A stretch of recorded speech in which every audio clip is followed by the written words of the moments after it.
Welcome to the Existential Empath Podcast. My name is Tanya, and I am an intuitive empath. My intention is to share valuable tips, tools, and techniques that I have learned so you can tap into your own inner healer naturally and intuitively. Welcome back, everyone. Today I have guest Tim Bui. Tim is a life mastery coach focused on helping people live in the flow state by facilitating alignment, creating a vision, and setting easily attainable goals. Tim brings the value of embodied teachings, the philosophies of the East, along with his personal experiences to his coaching practice. Tim is also an experienced martial arts teacher and serial entrepreneur. Welcome, Tim. It's a pleasure to have you on the show today.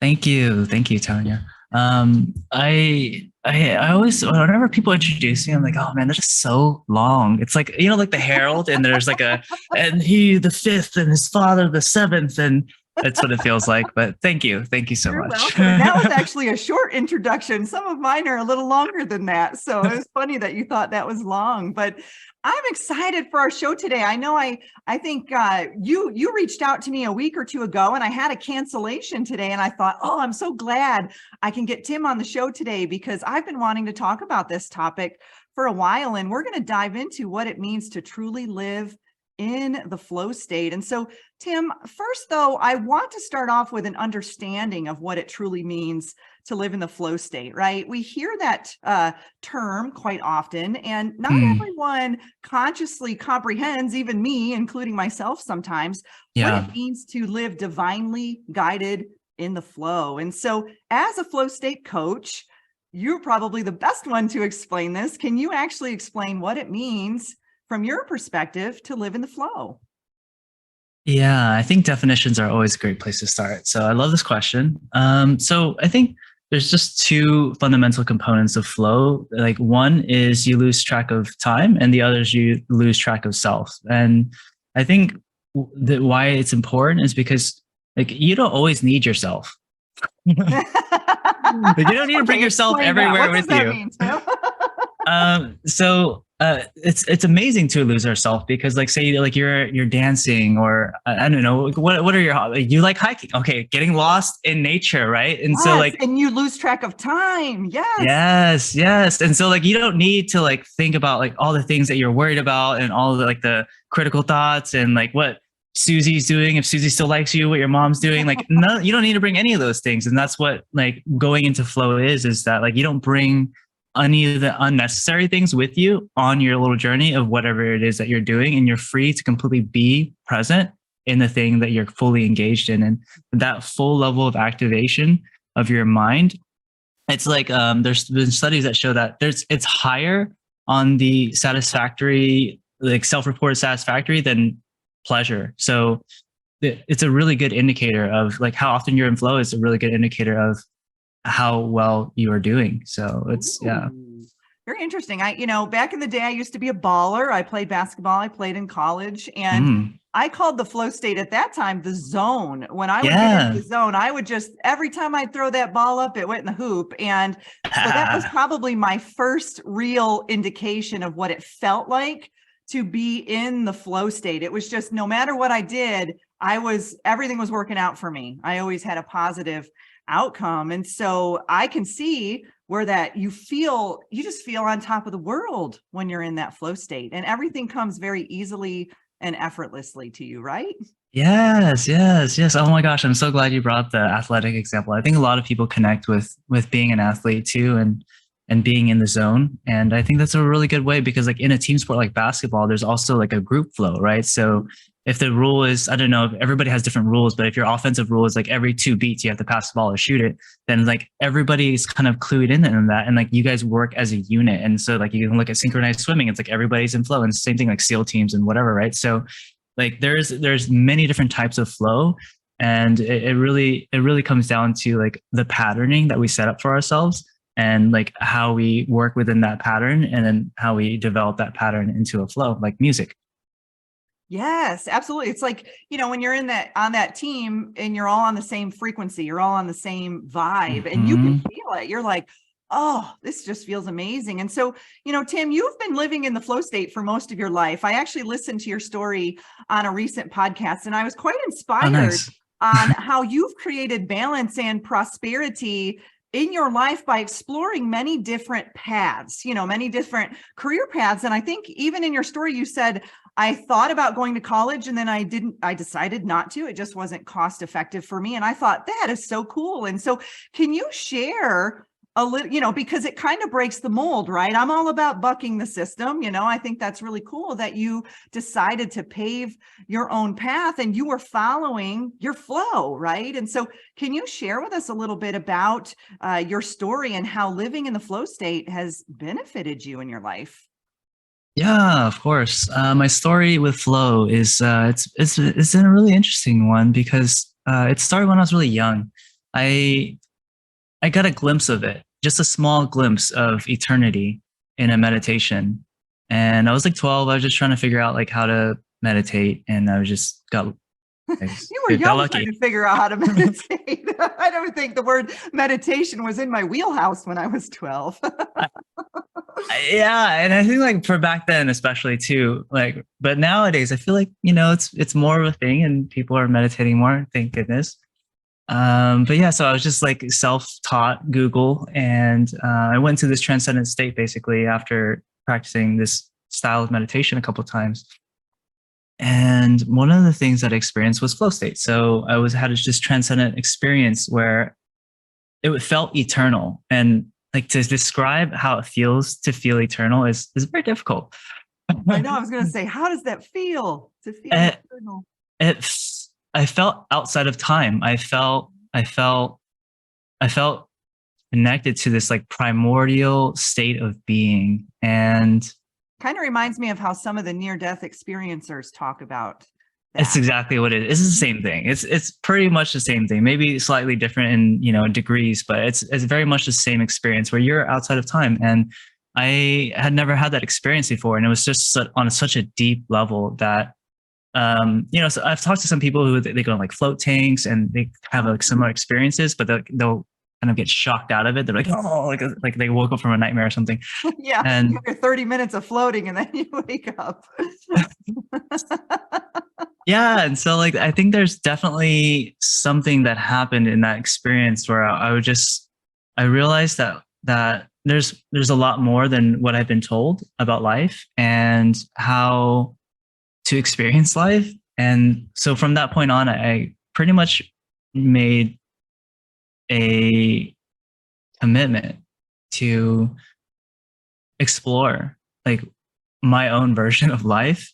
Because and after that, nothing made sense to me, like going to school and hanging out with kids and pushing a ball around at recess or whatever. Like none of those things it was all just so mundane. And that became really troubling for me actually, because I started becoming disengaged with things.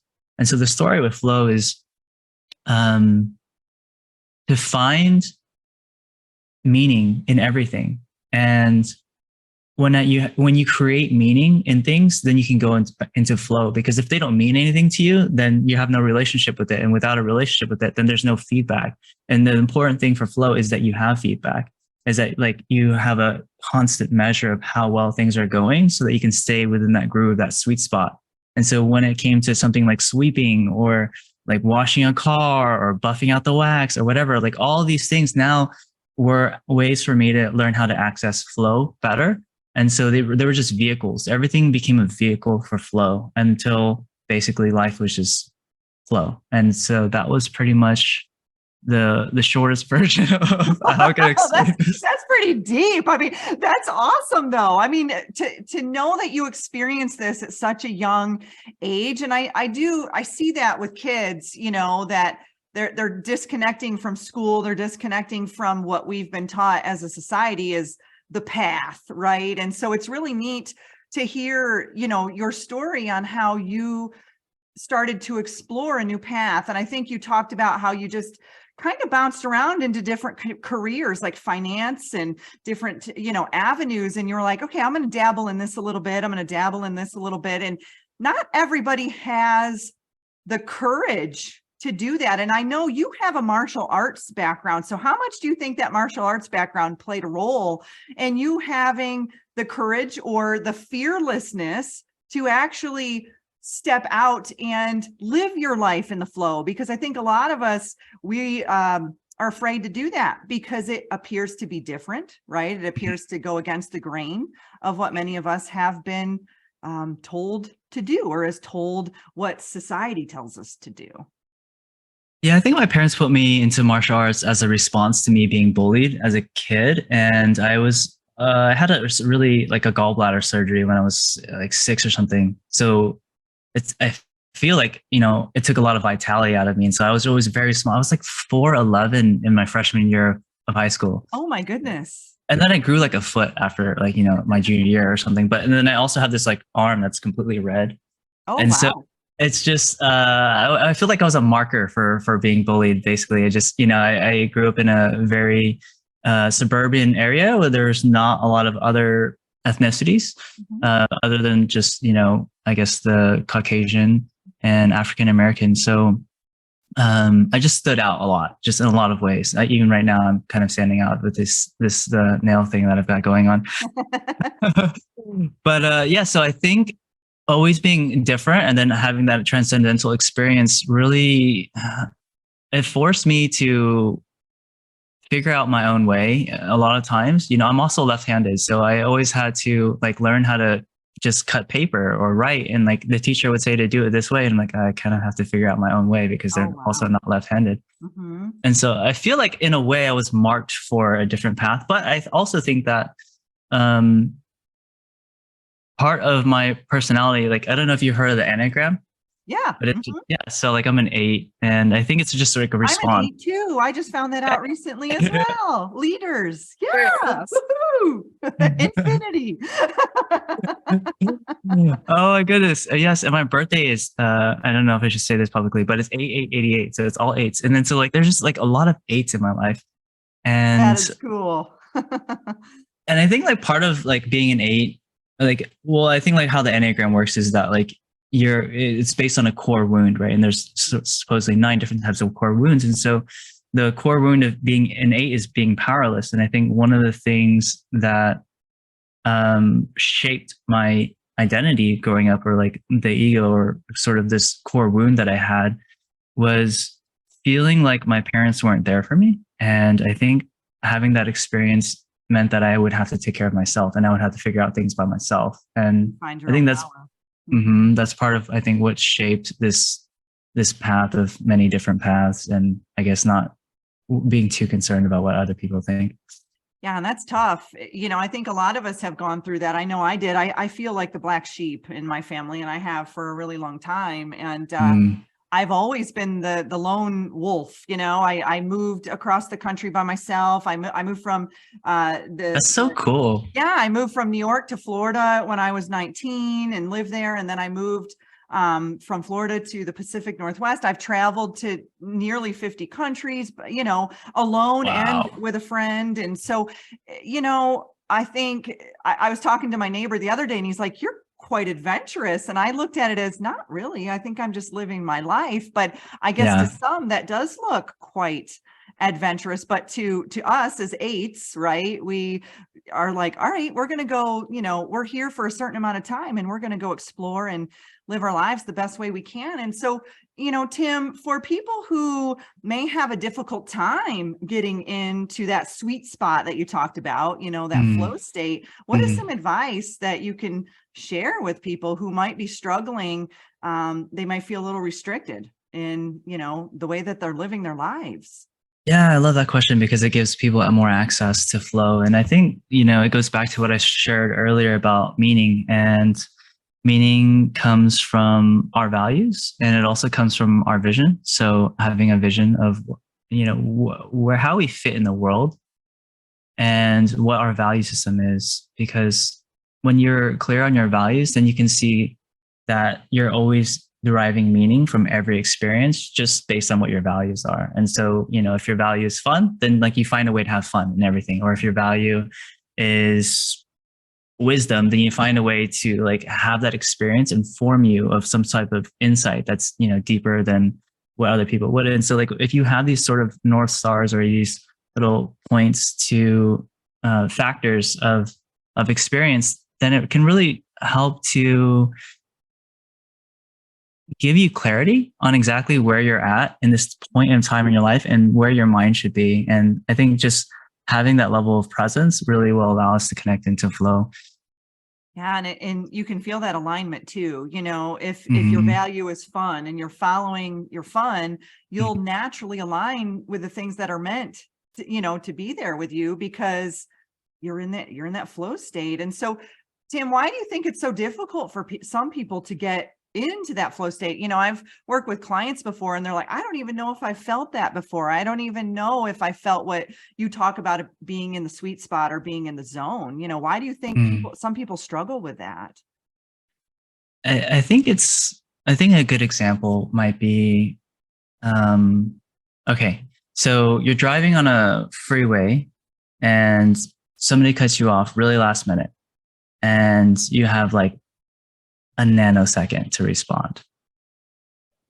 So this breaks your concentration, whatever you're thinking about. And then like, you have to just pump on the brake. And now you're in fight or flight and you're freaking out. And you're like, maybe you might be saying some things about this driver who's done this to you. If you have time in that nanosecond.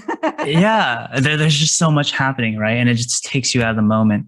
And I think when we have critical thoughts or automatic negative thoughts or like self-recursive thoughts about who we are, or in a negative sense of what's going on in the situation, it takes us out of our train of thought, out of the present moment, puts us into fight or flight. And then by doing that, we are disconnected from the flow of what it is that we're doing, from the flow of our thought, from the flow of our mind, from the flow of our body.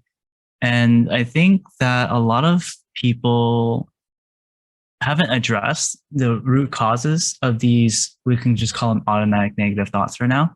And so since they're just like going on throughout the day, from the moment you wake up to the moment you go to sleep, it's really hard to find flow, to find this evenness. Some people find it, just by working out, and like that's their temple for like 1 hour. It's just like they just work out or something like that. And so I think it is possible to find it in spurts, especially if you're fully engaged in the thing that you're doing. I just think that oftentimes, like when it comes to work or family or just relaxing, it's sometimes it can be hard for people if there are like still like even like just traumatic events, that just get triggered, just micro things that like getting cut off in traffic or something like that. Yeah. And, I think too, I work a lot with that as well, working with the subconscious mind and our belief systems and our patterns and our programs. And, many people, including myself for a while, wasn't really consciously aware of what my thought pattern was. And, if we've done it for so long, we just keep going back to it, on autopilot. And so, I want to talk a little bit about that, Tim. What is, our self-concept and how that creates our reality? Because I think this plays a big role in how we consciously can align ourselves with the flow state. Because it's not like, we all know there's times when you feel like, oh, I feel like I'm in the flow, this feels amazing. And then there's times when you're out of alignment. But how can we consciously recognize when we're out of alignment and then move ourselves back in based off of our own self-concept of what's going on, in our reality? So can you talk a little bit about that? Yeah. So I think like one of the things that we subconsciously do is we try to be consistent with what we have said before and our actions of the past and our memory of ourselves. And all these things are not permanent. They're, you could pick like 10 different types of memories, unconsciously, and you can say that's who I am, or you can just stick to the ones that you've been saying. And so I think like a good example is the people who don't think that they're funny, but like I think everybody is funny like, in their own way, though, right? Like you might not be Dave Chappelle or you might not be Joe Rogan, but like everybody's just funny in our own peculiar little ways. And so the people stick to these more negative memories, like when they try to make a joke and nobody laughed, or when somebody said you're not funny, or whatever the case is. And so those negative things have a lot more weight in their identity, or in our identity, I could say. And so we tend to stick to those types of themes more of things that we are not versus things that we are. And I think it's really going to your question is it's really up to us to define ourselves and not really let it be defined by other people and how other people perceive us, because also how other people perceive us in one part is due to their projections of like what they're used to seeing. And another part is because of the ways that we're like, I believe that is a personal belief, but we teach everybody how to treat us. And if we have certain beliefs about ourselves, then we're also in a way, by extension, teaching people to treat us this way based on how we self-identify. And so I think the way out of that is just figure out like who we want to be in this world, and what would be meaningful, what would be impactful for us based on who we believe we are, what we have to offer. And I think that's a really big question. So like just pushing it back down maybe a little bit is like just checking in to see where we're feeling about things on a day-to-day basis, on a moment-to-moment basis, whenever we can remember, just maybe like putting a hand over your heart and like, how do you feel right now? And like one of the things that I do very often with, especially with myself, but like with clients and with friends and stuff like that, I just check in. Like I'm just doing energy check-in. Like, where are you at quantitatively? Like 1 to 10. 1 is like you're falling asleep at the wheel. I don't know why you still be driving references. 10 is like you're ready to like blast through the wall next to you. You just have so much energy. And so like quantitatively, that can tell us something about what we're doing in this moment, or maybe something that we did prior to this moment that led us to this level of energy, whether it's like eating too much potatoes for lunch or just hanging out with your kids. And then quantitatively, what is your energetic state? Like, are you really happy? Are you optimistic? Are you depressed? Are you sad? And like just kind of figuring out where you're at right now and just getting a temperature check.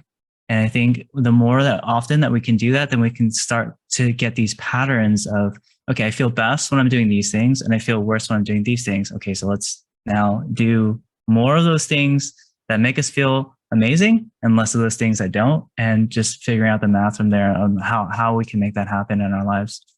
Yeah. And that's powerful, because it sounds like that's what you've been doing in your life. You're like, all right, I'm not enjoying this job anymore, and I'm going to start maybe exploring something else that makes me feel better. And I was just watching a reel, and it had the Generation X, the boomers, the millennials, and and the millennials were like, no, I don't want this, I'm going to go find a new job. It was like a joke. And but I see a lot of the millennials are living in the flow state, that I can sense that they are picking up on the energy of, this doesn't feel right to me. I don't want to be restricted in this anymore. And many of them you can see them, they're making millions of dollars, starting their own businesses and paving their own way. Where then my generation was a little different than that. It was like, this loyalty that, I have to work at this job for 20 years because I feel loyal. And we're starting to shift in the way that we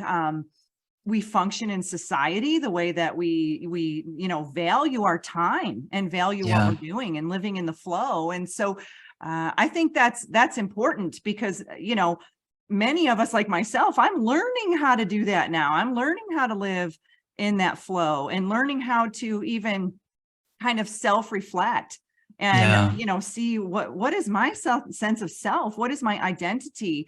Was my identity created when I was a child from my parents, and then now I'm I was walking down that path, and then you wake up and you turn 40 and you're like, who am I? Like, this isn't what I want anymore. And so I think no matter what age you're at, but I do see the younger generations just naturally doing this, and we can learn, us older generations can learn from the younger generations that, gosh, they live based off of more of that flow state. And that's powerful, because they're living from their hearts oftentimes. And I've been living from my mind from a really long time, and just I know you do transcendental meditation, and I do as well. And just learning that mind heart coherence and tuning into that more, and following those inspired actions. And so you with your martial arts background, I can only keep thinking of Karate Kid. I mean, you see Yeah. Danielson, and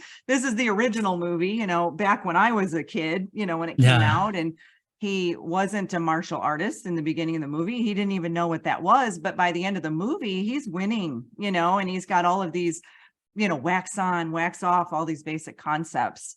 And he can naturally do moves and positions that became autopilot for him because he had practiced them. Yeah, the muscle memory. Yeah, the muscle memory. So I think a lot of that, what you talked about, is how we're on that autopilot. When you're driving and then something happens, we have that muscle memory, and many of us have to kind of reprogram that, because it might not be a healthy muscle memory that we have.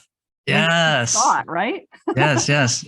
And the muscle memory can be emotional too, right? Like it could be like just as soon as you see something, it disgusts you, right? Or like you feel shameful about it. Mm-hmm. And just taking note of those things. I think oftentimes we want to avoid feeling that way about something or towards ourselves. And so like, as soon as you feel it, you just try to like turn it off somewhere, or like you just try to distract yourself, or you feel something in your body and then you're like, oh, let me just do something instead. Like maybe just write down something about it and then explore it later on in the evening or something like that, to give yourself the space to really see what's there, because that's your body is trying to tell you something in that moment.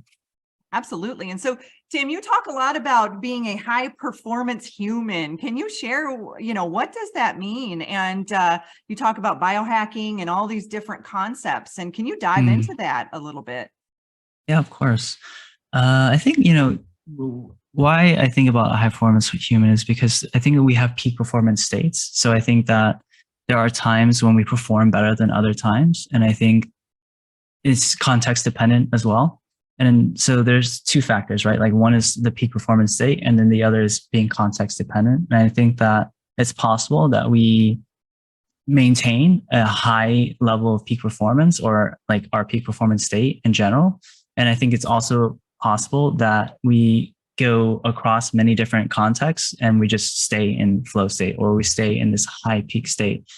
And that has to do with the resonance that you're talking about, right? So like your mind, your brain, your heart, your soul, if you have one, all of it is aligned and it's all resonating, and it's all in integration with what it is that you're doing at that present moment. And I think that there's no capacity to being a human. There's no limitation. Mm-hmm. Yeah. And so I think, being a high performance human is just constantly exploring that edge, that as soon as you take a step, more is shown to you. Like there's a fog maybe, and every step you take, you can see more and more potential and more for the world. And so I just think that that is a possibility. That's a possibility that I live in. And I think that that's a possibility that I believe that other people can share. And I have seen that in my work. So I wanted to keep it human, because I didn't want it to be like male or woman or, this or that. It's just, we're all human and we all have this within our DNA. So absolutely. And it's consciously tapping into that. And I think there's different levels to that. It's like, how you've explored different career paths and I've explored different traveling. I think when I started to travel the world is when my consciousness really expanded. I was able to see different cultures and try different things. And it really took me out of my comfort zone, and out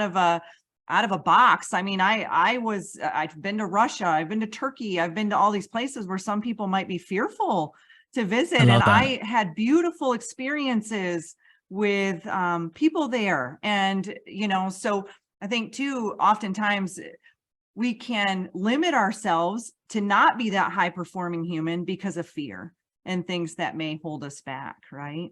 Yeah, I love that you said that travel took you out, because took you out of your box, because I think when that box is too small, then it's hard to get into flow, because like the context of which you can be in flow is very constrained. And so I think one of the beautiful things about traveling is that culture shock. It forces your mind to expand, and like so like now you're like. A good question that somebody always asks is, my friend, I guess, is like, how close do you stand to somebody at the funeral? And that's very context dependent, right? Like on how close you are to this person, what country you're in, like, all like the religion and all these things, right? And so like how close you stand to somebody at a funeral is going to be different in every country that you go to, but like not just at a funeral, but like just in the city, in the streets, like how close do you stand? Like where do you make eye contact? Do you smile? All these things, like you can just open up these zones of knowing, this implicit learning. And the implicit learning is where the flow happens. It's like, you're not trying to learn, it's just happening on its own. And so I think that's a really good avenue, like either, obviously physically traveling or just doing psychedelics or something, but that's a whole different like responsibly. Yeah. And a lot of it too is when you're doing those things, your conscious mind is being distracted, right? So when you're traveling, you're looking at things you haven't seen before, and your conscious mind is very distracted with that, where then your subconscious just kicks in naturally and you become organically in flow. And, I think that's why we feel so good when we travel. I know I would travel for 2 or 3 weeks at a time when I would go, overseas, and I felt like $1 million when I came back. It was just like, I got to taste new foods and meet new people and see new cultures and try new things and, see new scenery. And it just was so fascinating for me. And I would even have a hard time for me, like my family, they don't travel very much. And I'm like, you guys, you got to get out there and see the world. But I do recognize that we all find our flow in different ways. Like my sister likes to read books, and that's how she finds her flow. That's how she learns about things. And my parents like to watch, the History Channel with all these different, shows about travel and whatnot. So that's their escape. That's their way to find it. So not all of us are kind of wired or programmed to literally jump on a plane and go to Thailand or whatnot. Some people want to watch it on TV, right? That level of novelty is I think disconcerting for some people, I think. Exactly. But as soon as you break that bubble, I think it's in a positive way though, right? Like, because a lot of times we travel somewhere and like we're like, why do they wait in line like this, or and then there's sort of a resistance to accepting what's different about this country or about these people. Like, why do they drive on the side of the road? It makes no sense, and like, so I think if they have a positive experience that, while they're traveling, it'll definitely open that bubble up. But yeah, it depends on those automatic negative thoughts. How often do they come in? They ruin things. So it does. You're right. And I had a friend, I was doing all this traveling, and she's like, Tanya, I was in the military. And she goes, and I'm terrified to get on a plane. And I'm like, in the military, she was a Marine. She was traveling all over the place, Japan and, everywhere.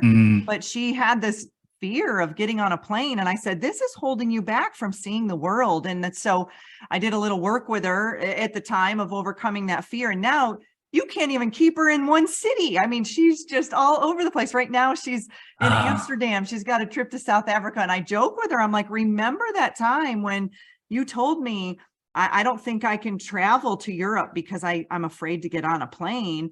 She was able to overcome that. And now she's probably going on about 60 different countries that she's visited since that. Oh my goodness. That's so exciting. It's so neat, but it's really neat to see her, having no fear. And her daughter lives overseas and she has a granddaughter now. So she has to go, and she's on a plane more than she's in a car. And I was joking, with her. So I think when we can consciously shine light on what we fear, we can overcome that. And then that will naturally put us in the flow state of where we're meant to be. At least that's been my experience. Yeah, I definitely agree with that. I think fear is just that uncomfortability with the unknown. And I think the more that we make the unknown known, the less fear it will have. I agree. And so, Tim, this has been such a fun conversation, and I want you to talk a little bit more about some of the services that you provide as a life mastery coach and how you help people attain those goals and overcome those fears so that they can live in a state of flow. Yeah, I think like the most fun I have is just, working with people one-on-one. But I try to put out as much stuff as I can for free. I'm working on I'm working on a book that I'll put out for free. I'm putting out some exercises, some like worksheets and things like that to help people get into flow.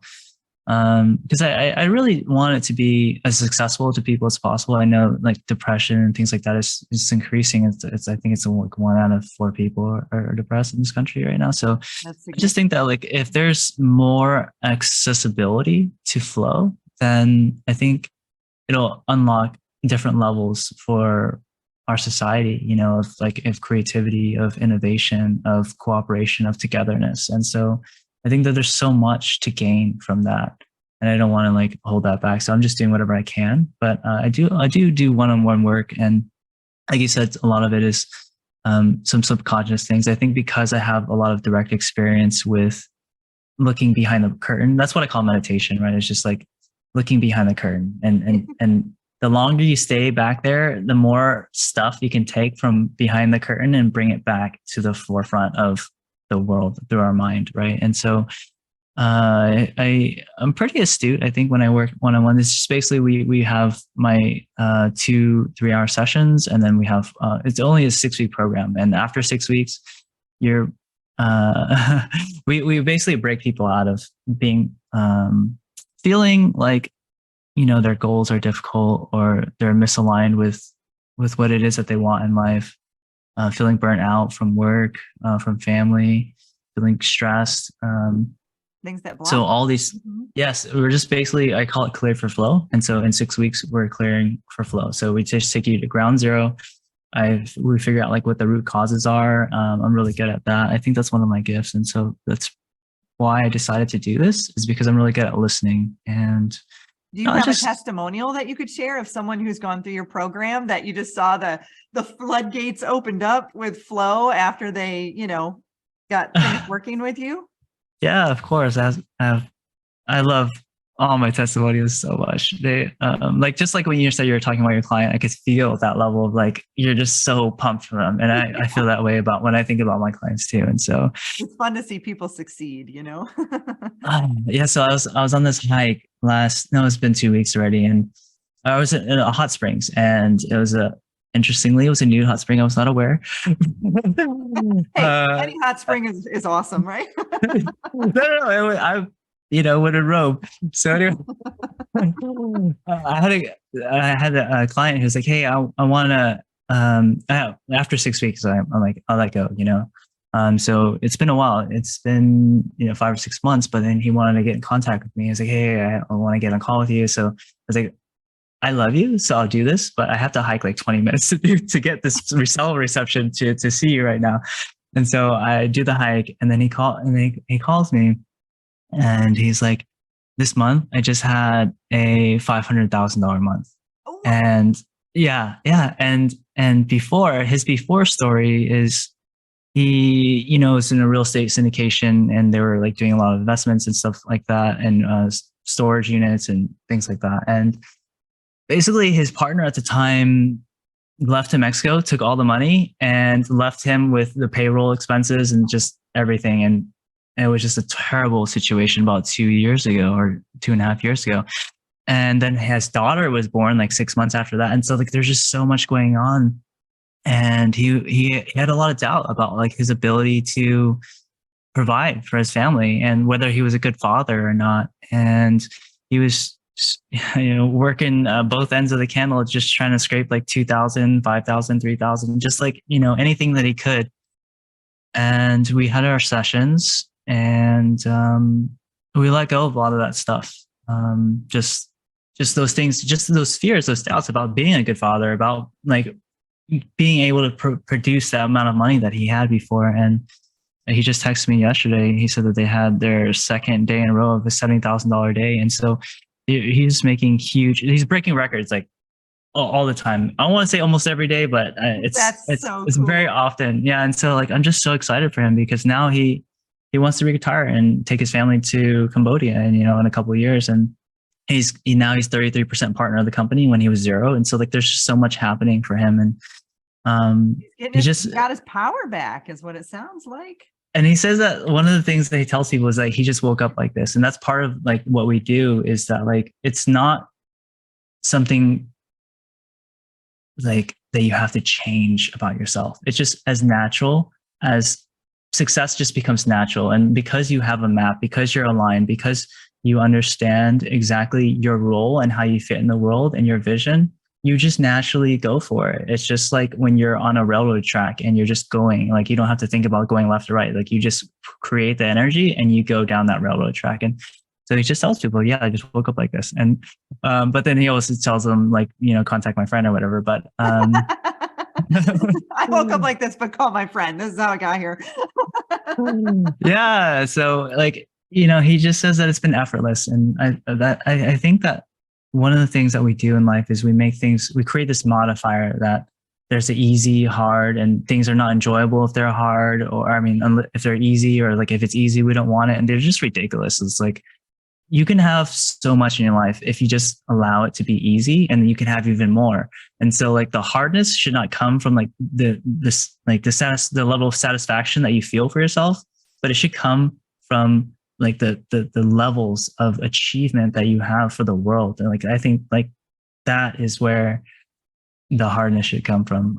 But yeah, so I think it's really easy to really make our dreams happen and be purpose driven in this world. I think it just really comes down to having the right map and being aligned to that on a day-to-day basis. Yeah, that's beautiful. That's awesome. It's just really, I think one of the hardest, I think one of my challenges was just trying to figure out what did I enjoy doing that I was good at, that I could, be in the flow state and just have things naturally attune. And you and I talked about this before we started recording. You're like, what was your motive behind the podcast? And how I shared that I'm a good speaker. I love to communicate with other people. I love to have that connection. And so I call myself the quantum connector.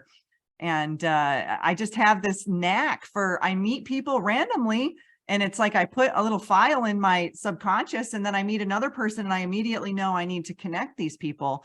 And I'm really good at that. And it comes really naturally to me. And I think a challenge for most of us is figuring out what that is. And it doesn't have to be hard.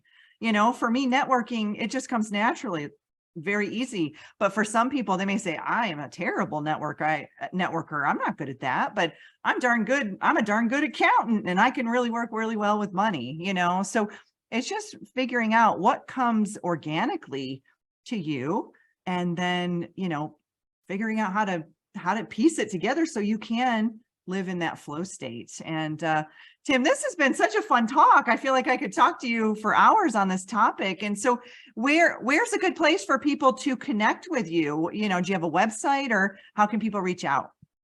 Yeah, I have a website. I'm working on shortening the URL because right now it's my name, Tim Bui, and then / high performance humans. And so I'm working on shortening that. But in the meantime, people can always visit my Instagram, and there's a link tree there where they can get, if I ever update things, it's always on the link tree. So right now I have a free, I think it's 8 weeks of breathwork training on there. So that'll teach you basically how to expand your zone of comfort and basically like deprogram a lot of the fight or flight responses that you have to everyday things. And so by doing that, that will allow you to access more flow, and it's completely free. Then there's other free things on my link tree as well, and I have my writing and things like that, and my blogs and on my posts. So on my Instagram right now is a pretty good hub to find all the stuff that I am putting out there. Well, great. Well, thank you, Tim. Thank you for the energy that you're putting out into the world. This is amazing. And if, like you said, if more of us lived in the flow, what a happier, peaceful world we would be living in, right? Because I know when I'm living in the flow, I can't wipe the smile off my face. It feels so good, right? And so when you can sense the energy of people who are in that state, and it just feels so good. And I do thank you for all that you're doing and for coming on the show today. This has been such a really nice conversation. So thank you so much, Tim. This has been a pleasure. Yeah, it was great meeting you, great connecting with you. And it's such a pleasure for us to connect. So thank you for creating the show and putting me on it. You deserve to navigate your life in alignment with health, happiness, and abundance. To learn more about the services that I provide, including Beyond Quantum Healing Hypnosis, EFT tapping, and the Emotion Code, visit my website at www.theexistentialempath.com.